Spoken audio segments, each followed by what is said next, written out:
अजब करप्शन की गजब कहानी। कोट छुट्टा के इलाके माना अहमदानी में गंदम जहीरा करने के लिए करोड़ों रुपए मालियत से बनने वाले कंक्रीट साइलोज करप्शन की नजर हो गए। आजमाइशी मरहले में ही मशीनरी ने जवाब दे दिया और मौके पर मौजूद अफसरान एक दूसरे का मुंह तकते रह गए। मजीद बता रहे हैं कोट छुट्टा से तारिक बसवानी अपनी इस रिपोर्ट में।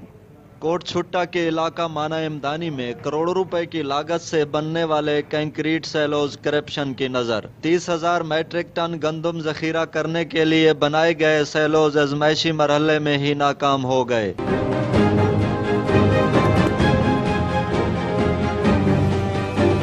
जबकि अजब करप्शन की गजब कहानी तो यह है कि 25 करोड़ तखमीना लागत बढ़कर 33 करोड़ हुई, मगर फिर भी नाकिस मटेरियल के बैस आजमाइश के लिए मंगवाई गई 400 किलो गंदम कंक्रीट सैलोजों में न जा सकी और इलेक्ट्रिक मोटरें इंजीनियर यूनुस अजीज की मौजूदगी में ही जल गईं। एक तरफ हुकूमत को करोड़ों रुपए का चूना लगाया गया तो दूसरी तरफ महकमा तामीरात ने भी बहती गंगा में हाथ धोकर सब अच्छा है की रिपोर्टें अरसाल की। समाजी व सियासी शख्सियात ने हुकाम आला से सूरत हाल का नोटिस लेने का मुतालबा किया है। कैमरामैन मोहम्मद आरिफ के साथ तारिक मसवानी, रोज न्यूज, कोट छुट्टा।